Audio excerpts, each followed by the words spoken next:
بنگلہ دیش میں گزشتہ سال اگست میں طلبہ تحریک کے احتجاجی مظاہروں کے ذریعے وزیر اعظم شیخ حسینہ واجد کو اقتدار سے بے دخل کر دیا گیا تھا، جس کے بعد ڈاکٹر محمد یونس کی سربراہی میں عبوری حکومت قائم ہو گئی تھی۔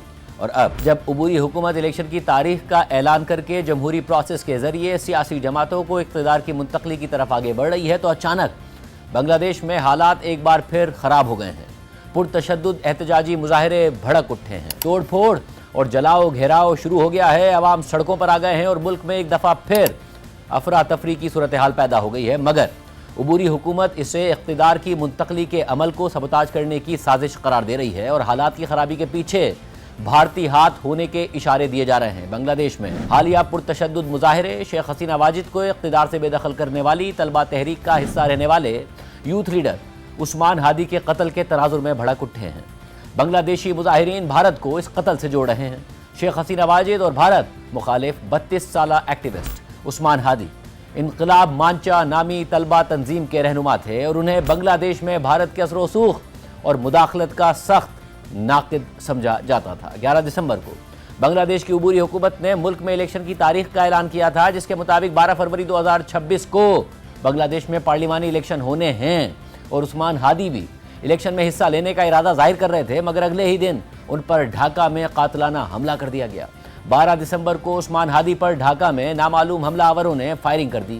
ایک گولی ان کے سر پر لگی، جس سے وہ شدید زخمی ہو گئے۔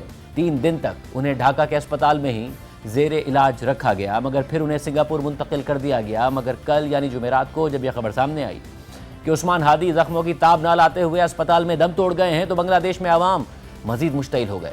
ان کا غم و غصہ مزید بھڑک گیا۔ بھارت اور شیخ حسینہ واجد کے خلاف نفرت کا اظہار کیا گیا۔ عثمان ہادی کے قاتلوں کو انصاف کے کٹہرے میں لانے کا مطالبہ کیا گیا۔ پہلے دارالحکومت ڈھاکہ میں حالات خراب ہوئے اور پھر پرتشدد مظاہرے ڈھاکہ سے باہر بھی پھیل گئے۔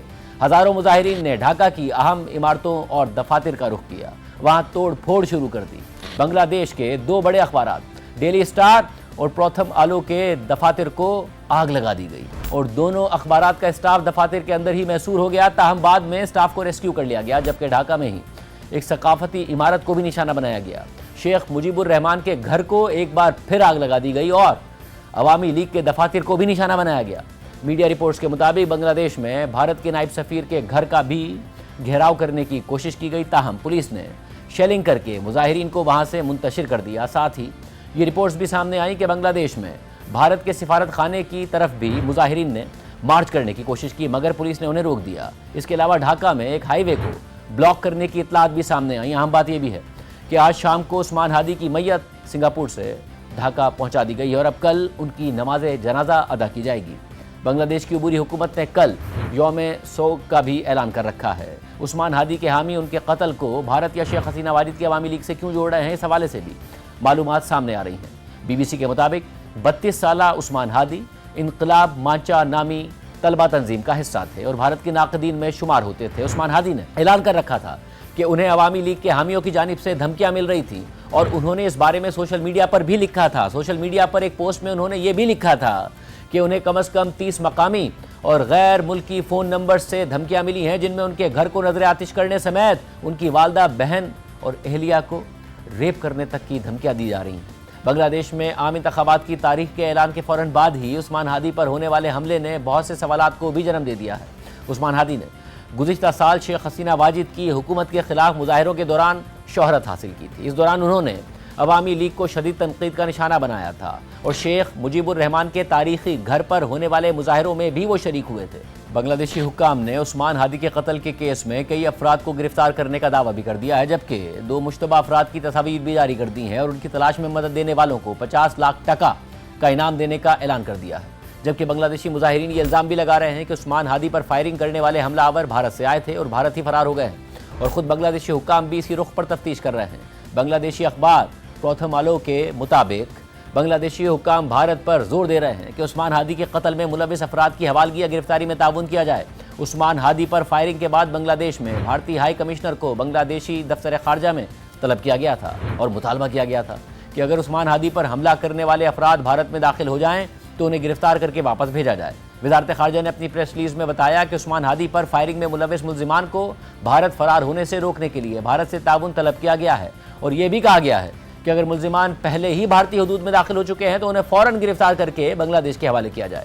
بنگلہ دیشی اخبار کے مطابق بھارتی ہائی کمشنر کو ایک مرتبہ پھر دفتر خارجہ بلایا گیا اور انہیں سابق وزیر اعظم شیخ حسینہ واجد کی جانب سے مسلسل دیے جانے والے اشتعال انگیز بیانات پر بھی عبوری حکومت کے تحفظات سے آگاہ کیا گیا اور بتایا گیا کہ مفرور شیخ حسینہ واجد کو بھارت میں اشتعال انگیز بیانات دینے کی اجازت دی جا رہی ہے، جن کے ذریعے وہ اپنے حامیوں کو آنے والے انتخابات کو سبوتاژ کرنے کے لیے دہشت گردانہ سرگرمیوں پر اکسا رہی ہیں۔ کالعدم عوامی لیگ کے مفرور رہنما اور کارکن بھارت سے بنگلہ دیش کے آئندہ انتخابات کو ناکام بنانے کے لیے مختلف دہشت گردانہ سرگرمیوں کی منصوبہ بندی کر رہے ہیں۔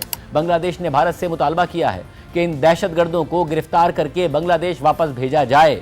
اس احتجاج پر بھارتی ہائی کمشنر نے جواب دیا کہ بھارت بنگلہ دیش میں پرامن انتخابات کا خواہاں ہے اور اس سلسلے میں مکمل تعاون کے لیے تیار ہے۔ یہ صورتحال اس لحاظ سے بھی اہم ہے کیونکہ گزشتہ سال شیخ حسینہ واجد کے اقتدار کا خاتمہ ہوا تو وہ بھارت فرار ہو گئی تھیں اور اب بھی وہیں مقیم ہیں، اور اس وقت سے بھارت اور بنگلہ دیش کے تعلقات شدید کشیدہ ہیں۔ بنگلہ دیش کی عبوری حکومت بھارت سے کئی بار مطالبہ کر چکی ہے کہ شیخ حسینہ واجد کو بنگلہ دیش کے حوالے کیا جائے۔